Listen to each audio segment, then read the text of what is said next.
Halo semuanya, apa kabar? Kami dari kelompok 10 akan menganalisis pengamatan terhadap laporan keuangan perusahaan. Di sini kami mengambil Yayasan Pundi Amal Peduli Kasih atau YPP. Untuk presenter pertama, saya persilakan kepada Nurul Leoni.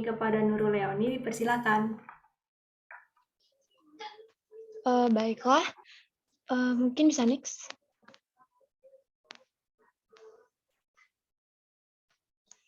Baiklah, yang pertama itu terkait dengan tujuan perusahaan. Nah, tujuan perusahaan itu sangat penting bagi suatu perusahaan untuk mencapai hasil akhir yang ingin dicapai oleh suatu perusahaan.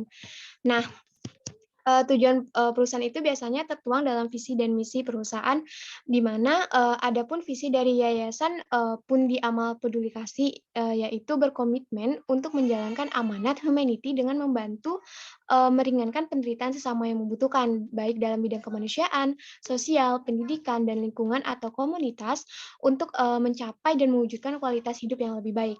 Nah, dalam mewujudkan visi tersebut ada 3 misi yang harus dijalankan. Yang pertama itu mendukung program percerdasan bangsa yang berkarakter dan memiliki keterampilan. Yang kedua itu mendukung peningkatan kesejahteraan hidup bangsa Indonesia melalui program kerja kesehatan, lingkungan, dan juga pemberdayaan masyarakat. Yang ketiga itu meringankan beban masyarakat yang terkena bencana. Oke. Selanjutnya itu terkait dengan strategi dalam mencapai tujuan. Nah, dalam mewujudkan tujuan organisasi, ada beberapa strategi yang digunakan oleh Yayasan Pundi Amal Peduli Kasih. Yang pertama itu mengumpulkan dana dari donasi masyarakat, di mana dana tersebut akan disalurkan kembali kepada masyarakat yang membutuhkan oleh Yayasan Pundi Amal Peduli Kasih dalam bentuk kegiatan sosial.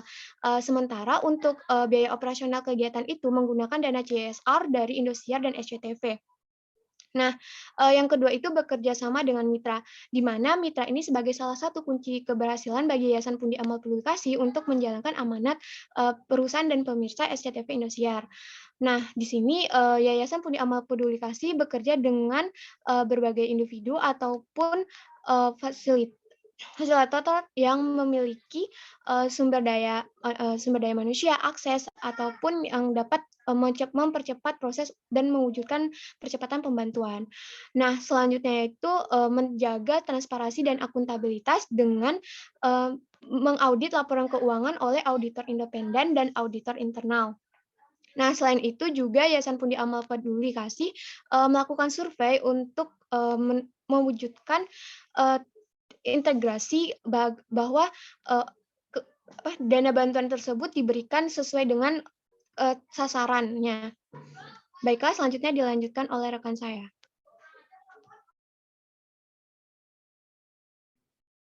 Baik, terima kasih atas kesempatannya. Di sini saya akan menjelaskan mengenai kultur organisasi.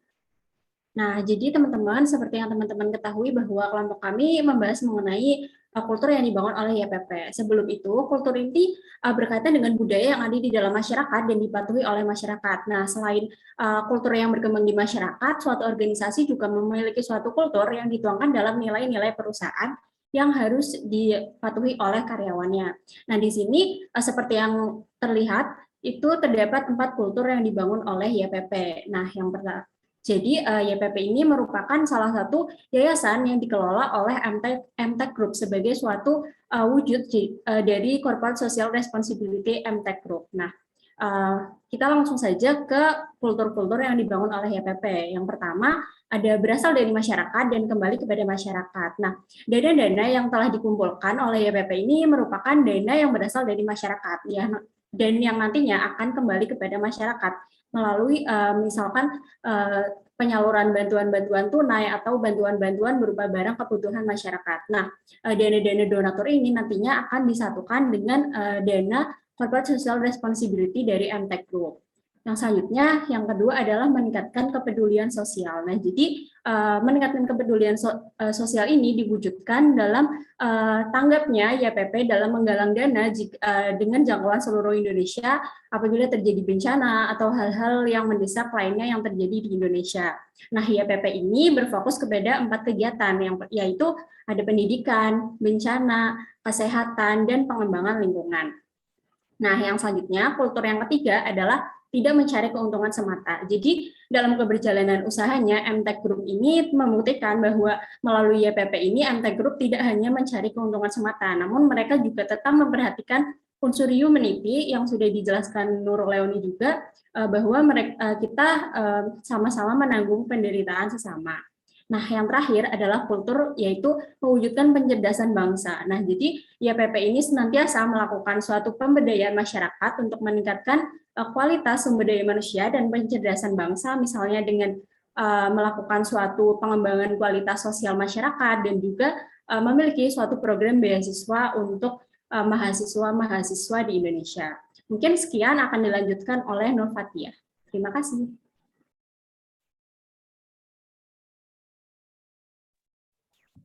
Baik, terima kasih atas kesempatannya, Fani Audriani. Di sini saya akan menyampaikan poin keempat mengenai proses pengendalian manajemen.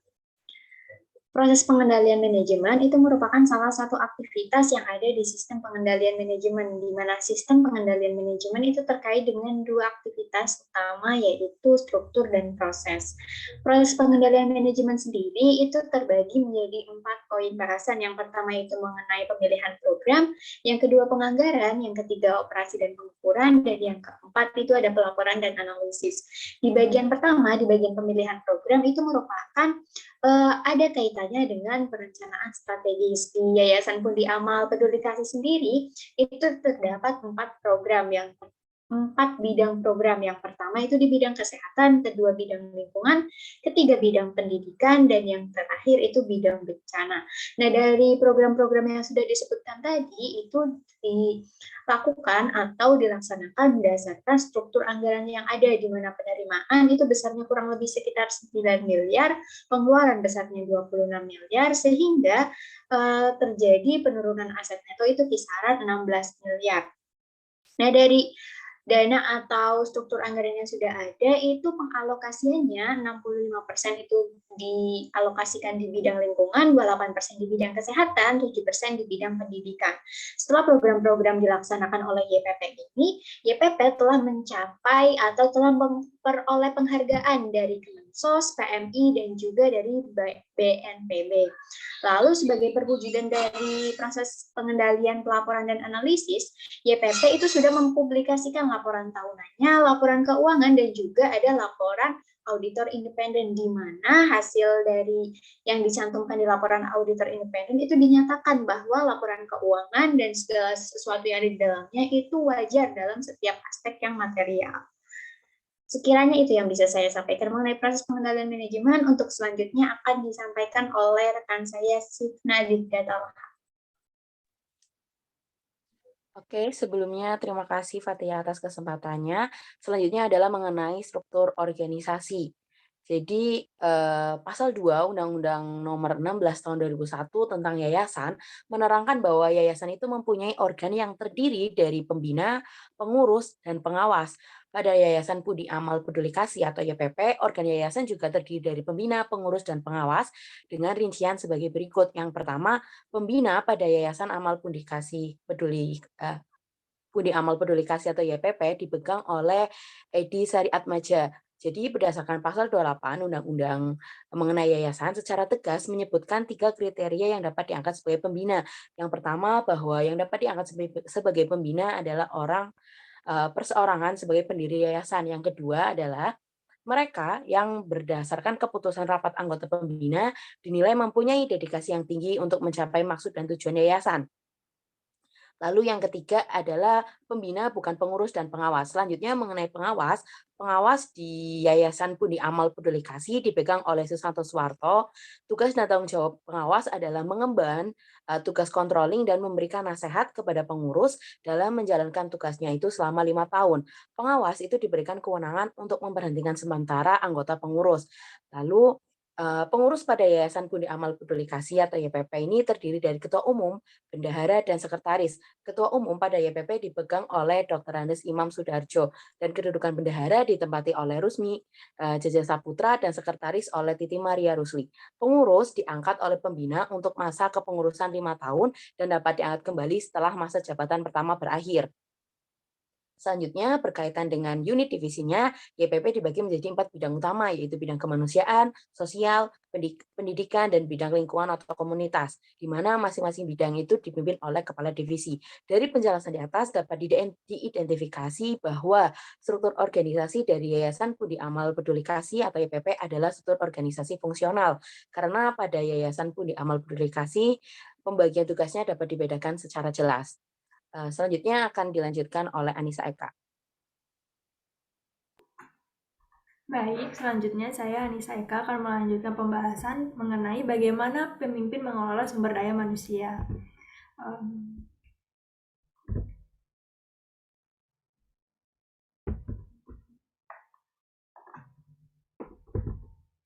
Ya, sumber daya manusia dalam sebuah organisasi atau lembaga memiliki peranan yang sangat vital karena unsur inilah bertugas untuk membantu organisasi mewujudkan visi, misi, dan tujuan dari organisasi tersebut.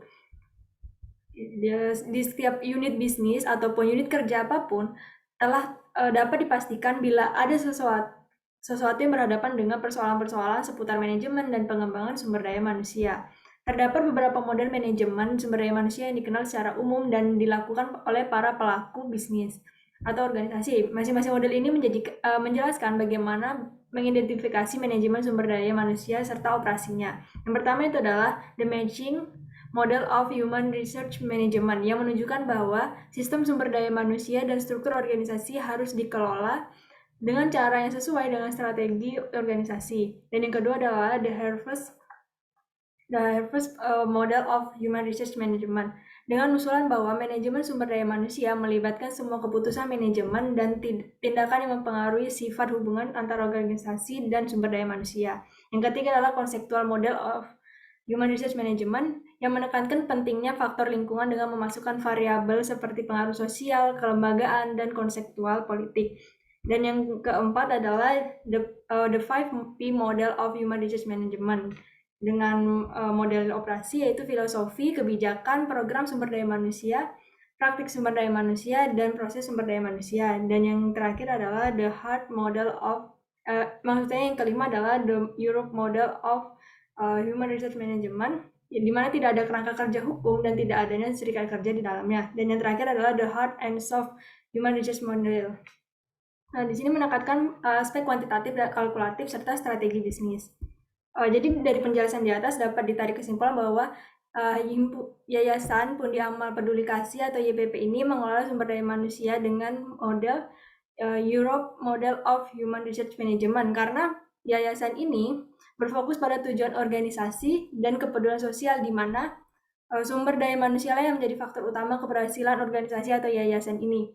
Model ini tidak berkerangka kerja hukum, tidak ada serikat pekerja, dan fokus pada tujuan organisasi demi kepentingan sosial. Untuk materi selanjutnya akan dilanjutkan oleh rekan saya, Hani Ulima Asri. Baik, terima kasih atas waktu yang telah diberikan kepada saya. Berikutnya kita akan membahas mengenai keunggulan dan kelemahan dari YPP. Bisa di next.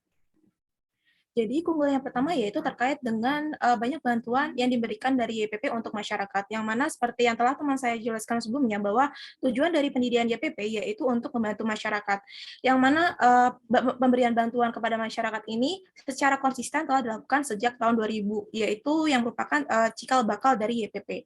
Kemudian keunggulan kedua yaitu terkait dengan transparansi dan akuntabilitas yang baik. Jadi untuk menciptakan transparansi dan akuntabilitas yang baik, laporan keuangan YPP itu diaudit oleh auditor internal dan auditor independen. Nah, selain itu, untuk mewujudkan transparansi yang baik pula, pada website YPP, kita semua nih dapat melihat siapa aja yang memberikan donasi atau disebut dengan donatur, dan berapa banyak donasi yang diberikan. Kemudian, keunggulan berikutnya terkait dengan independen. Meskipun pada awalnya YPP itu milik suatu organisasi, namun kini YPP itu sudah berdiri sendiri, dan sekarang itu YPP tidak memihak baik itu organisasi, masyarakat ataupun pihak lain dalam melakukan kerjasama ataupun melakukan penyaluran dana. Kemudian ada kelemahannya juga nih. Yang pertama yaitu karyawan yang terlalu sedikit.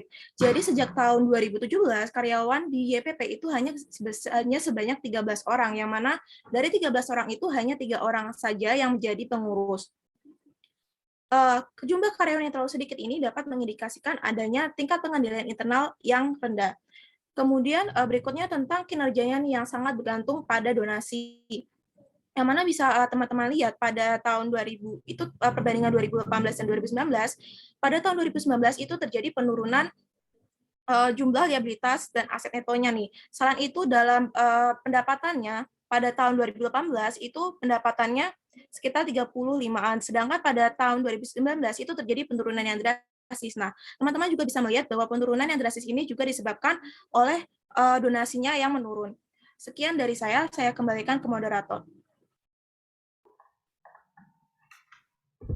Baik, terima kasih teman-teman atas pemaparannya. Jadi sini saya menarik kesimpulan bahwa Yayasan Pundi Amal Publikasi berkomitmen menjalankan amanat humanity dengan membantu meringankan penderitaan sesama yang membutuhkan dengan strategi mengumpulkan dana dari donasi masyarakat dan juga bekerja sama dengan mitra.